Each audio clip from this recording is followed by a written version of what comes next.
Ladies and gentlemen, the President of the United States.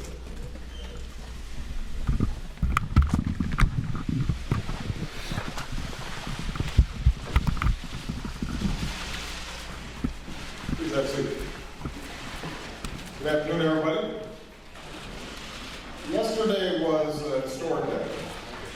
A comprehensive long-term deal that we achieved with our allies and partners to prevent Iran from obtaining a nuclear weapon represents a powerful display of American leadership and diplomacy. It shows what we can accomplish when we lead from a position of strength and a position of principle. To solve problems peacefully. As I said yesterday, it's important for the American people and Congress to get a full opportunity to review this deal.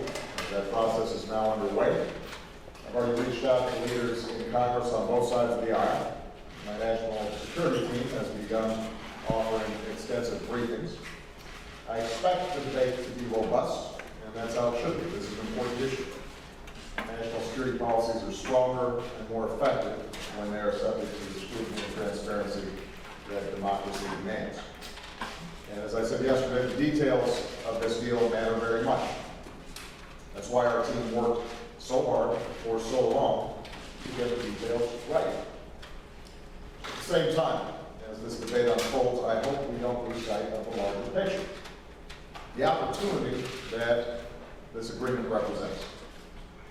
As we go forward, it's important for everybody to remember the alternative and the fundamental choice that this moment represents.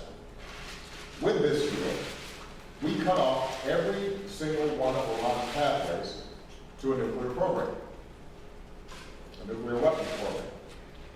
And Iran's nuclear program will be under severe limits for many years. Without a deal, those pathways remain open. There would be no limits to Iran's nuclear program, and Iran could move closer to a nuclear bomb. With this deal, we gain unprecedented, around-the-clock monitoring of Iran's key nuclear facilities and the most comprehensive and intrusive inspection and verification regime ever negotiated. Over nuclear weapons. With this deal, if Iran violates its commitments, there will be real consequences. Nuclear-related sanctions that have helped to cripple the Iranian economy will snap back into place. Without a deal, the international sanctions regime will unravel. Threat to regional and international security. The civil war in the Middle East. And other countries in the region would feel compelled in support of terrorism, its use of proxies, to destabilize parts of the Middle East. And will continue our unprecedented security cooperation with Israel and continue to deepen. This nuclear deal meets the national security interests of the United States and our allies. It prevents the most serious threat, Iran obtaining a nuclear weapon, which would only make the other problems that Iran may cause even worse. That's why this deal makes our country and the world safer and more secure. It's why the alternative, no limits on Iran's nuclear program, no inspections, and Iran that's closer to a nuclear weapon, the risk of regional nuclear arms race, and a greater risk of war, all that would endanger our security. That's the choice that we face.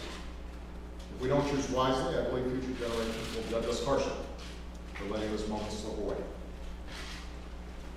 And no one suggests that this deal resolves all the threats that Iran poses to its neighbors around the world.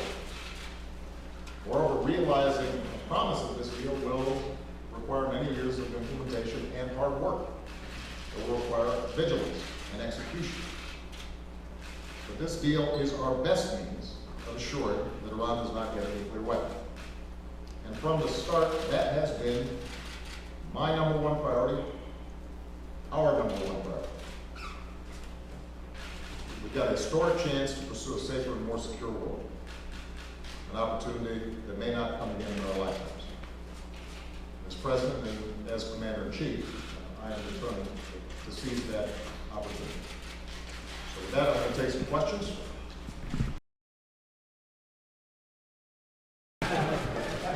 Andrew B. AFP. Thank you, Mr. President.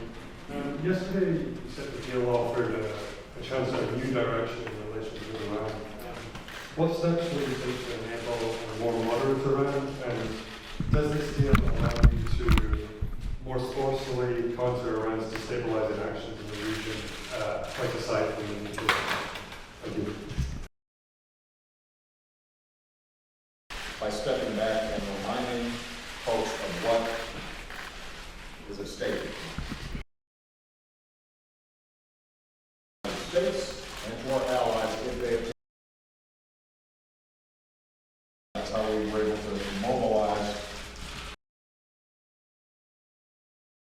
abide by these sanctions. That's how these crippling sanctions came about, was because we were able to gain global consensus that Iran having a nuclear weapon would be a problem for everybody.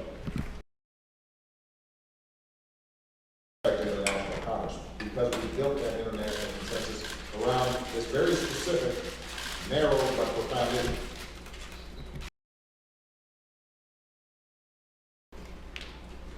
And by the way, that was not simply my priority. If you the weapon,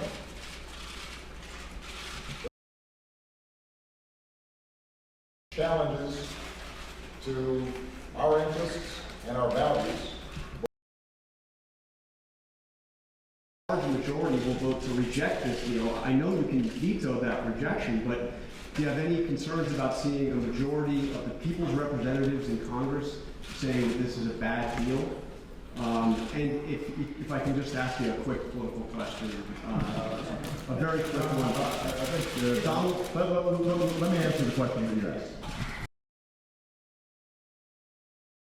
That Mr. Assad or others in Tehran may be trying to spin the deal in a way that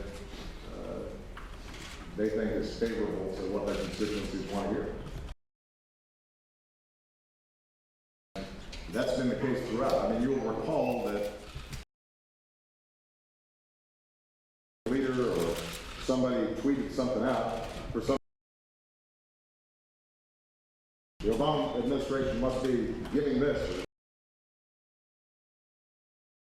what it says and what is required.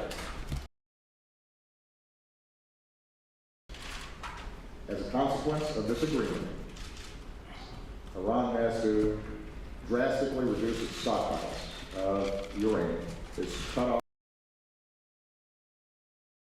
I'm not concerned about what others say about it. Now, with respect to Congress,